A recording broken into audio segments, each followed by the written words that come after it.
Welcome back. The clamor for the release of notable human rights lawyer Dele Farotimi is set to get global as a pro-democracy organization called Take It Back Movement is leading a protest in several states across the nation and also in London for the release of the remanded lawyer. The protest is set to hold on the 10th of December, being the day Dele Farotimi's formal bail application is expected to be heard in court. We'll recall that Farotimi was arrested, taken to Ekiti State, and denied bail on account of a petition filed by Afe Babalola, who alleged that Farotimi had defamed him in his book, Nigeria and its Criminal Justice System. The book reportedly accused Babalola of corrupting the Supreme Court to procure a fraudulent judgment. The Take It Back movement, in response to the detention of Farotimi, is demanding justice for him while calling for an end to what they describe as corruption in the judiciary. Well, joining us now, before we switch gears to our front pages of the newspapers, is human rights activist Hassan Soweto, who's here live with us in the studio.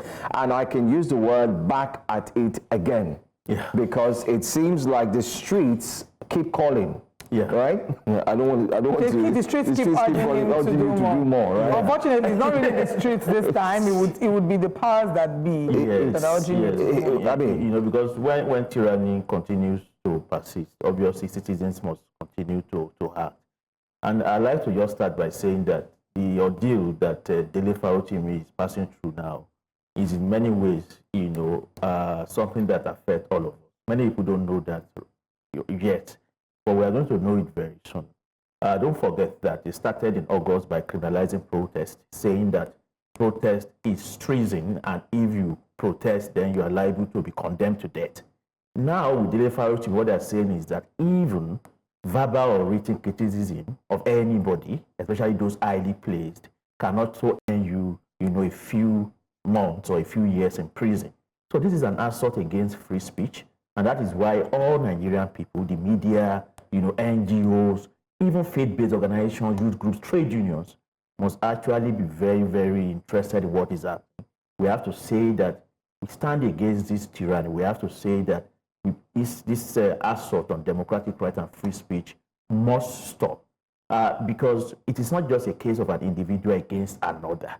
Which individual really can be able to get an entire police force of a state to travel to another state, to arrest another person because of a matter of a disagreement on questions of, previous engagement they've had in the law court, which individual is set an highly placed person, who clearly, has control of state structures. And that is why, for me, beyond just demanding, the release of Dele Farotimi, I also think that scrutiny and attention probably need to be turned towards the state police to ask them exactly what exactly happened. And I know that everything that I'm saying now also means that I'm liable, to be called out for so-called defamation. But it must be clear that because if another citizen goes to a police station and reports a case of a stolen phone, what happens? The police says you must pay to track the phone. If you go to the police station to report a case of stolen vehicle, you must pay to track it. So the question therefore is that, what is the budget of the state police force? How did they fund that expedition from Ekiti to Lagos State to harass, assault, and arrest a citizen of this country from Lagos State and take him back to Ekiti State? Who funded it? And I think that when we ask these questions, we are likely going to realize that there are more to this issue than just what is happening right now. So just to be clear, let's find out what exactly your argument is or what your grouse is. One, the issue is basically because they have, Chief Afe Babalola SAN has said that he's been defamed. There's a libel suit in his book, in the book of Dele Farotimi, Nigeria and its Criminal Justice System, where he said that he corrupted the Supreme Court to get a fraudulent judgment. Is your argument that Chief Afe Babalola SAN should not take him to court, or the manner in which he was taken to court? It is the manner. I have a right to speak against another Nigerian citizen. I have a right to condemn whatever I think somebody has done that I believe to be wrong.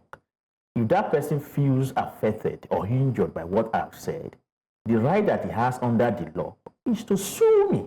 And we had that just a few months ago in the case of, Comrade Femi Falana, SAN, and the very dark man, Falana SCN also felt defamed by whatever VDM did. And what did he do? He did not resort to using, the police.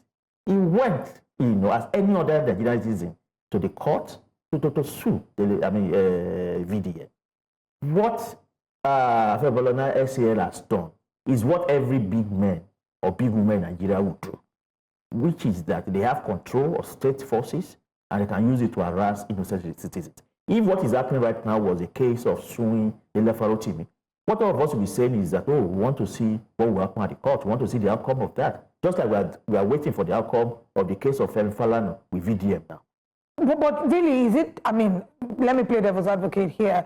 Is it any argument, and I asked this before to another guest, and I'm going to put it to you, is it any argument that the police were probably maybe acting on their own? And I'm saying this because we've had situations where there have been conversations about abuse of power. We've interviewed people who would say, I went as a concerned citizen who felt that my rights have been abused to report to the police. The rest was for the police to act and deal with it as it deemed fit. So is it any argument that maybe, just maybe, Chief Afe Babalola SCN put in his complaint and the police are acting on their own instruction and their own, acting on their own volition? That is possible in a different country. But if it's Nigeria that we know, we can immediately understand that the police does not act in that manner. And I can give you several examples.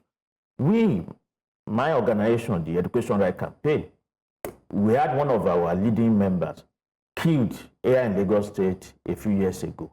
His name was Omomewa, a student activist in Lasso. We have reported the matter to the police. We have done everything. It's been more than 4 or so years now. The police have not been able to even carry out any diligent investigation, let alone arresting anybody as a culprit. So what that tells you, therefore, is that the police does not act in that manner, as you have said, which ought to be the case anyway in a society that works.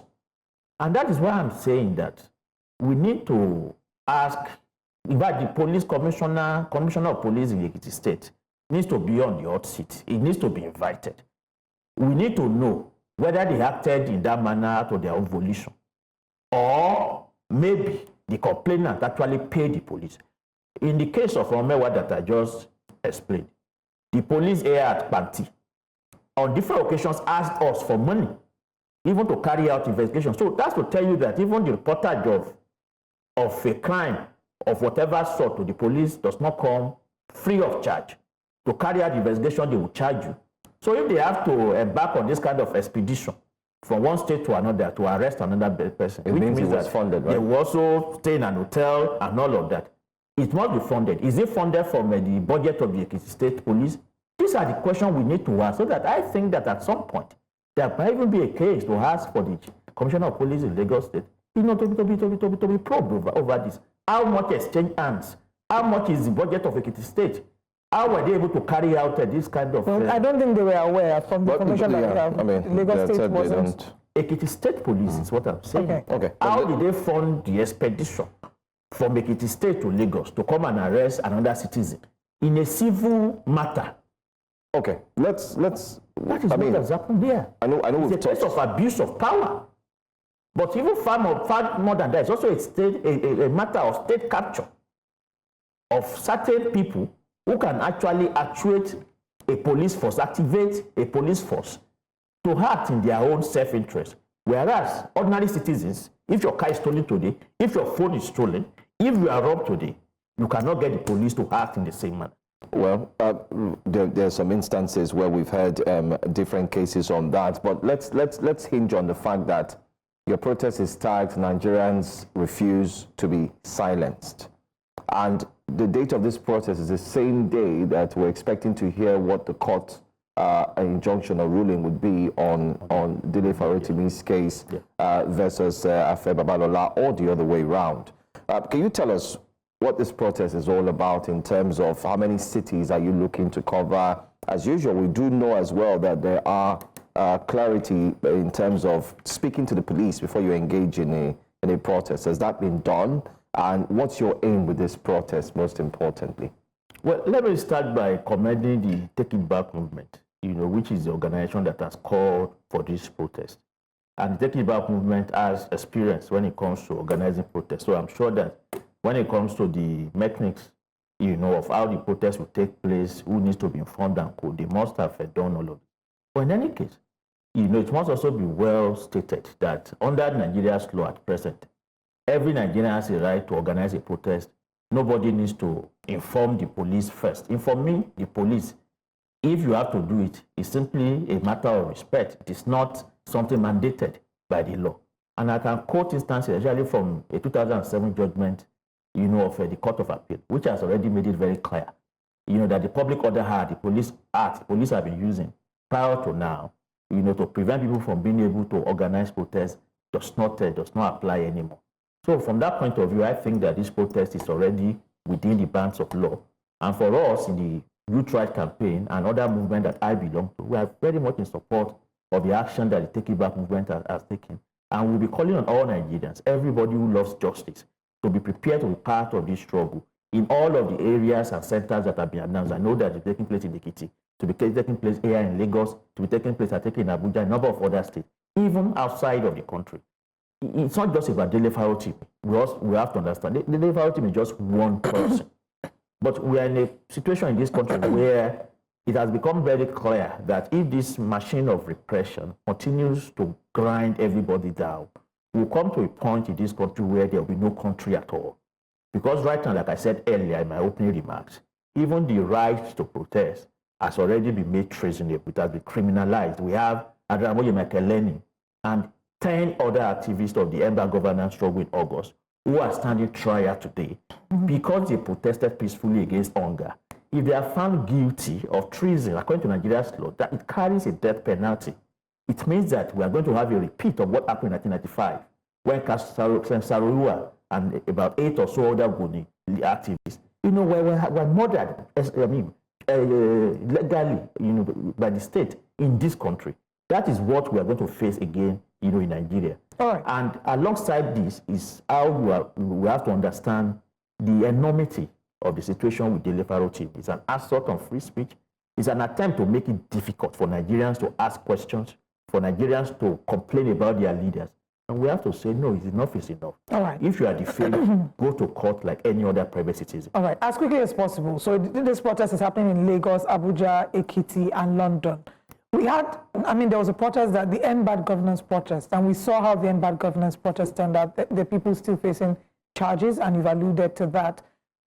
How efficient, really, do you think this protest will be? And there are those who argue that the time frame given was too long, that the protest should have happened immediately. So do you think that the fact that it was left to happen on the 10th would get as much impact as is expected? And what impact do you think it will bring?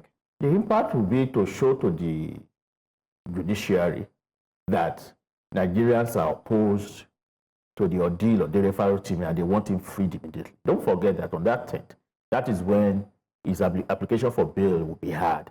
So the idea is that if the judge, is ready to be fair to Nigerians, he has an opportunity, to do right by Nigerians on that day by granting that bail application and allowing Dele Farotimi to rejoin his family so that he can then present himself in court later on to answer to whatever charges are against him. I'm sure that the protest will be effective and impactful in that sense.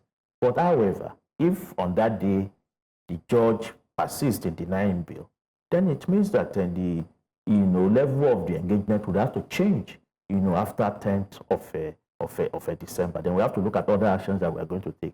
Because again, it is not just about Dele Farotimi. It is about all of us. And we have to continue to insist that this tyranny will not be allowed to overtake our country. Right. Okay. Anyway, thank you for joining us, Hassan Soweto. It's just 4 days' time, December 10th. That's on Tuesday. And we'll get to see what will happen on that day.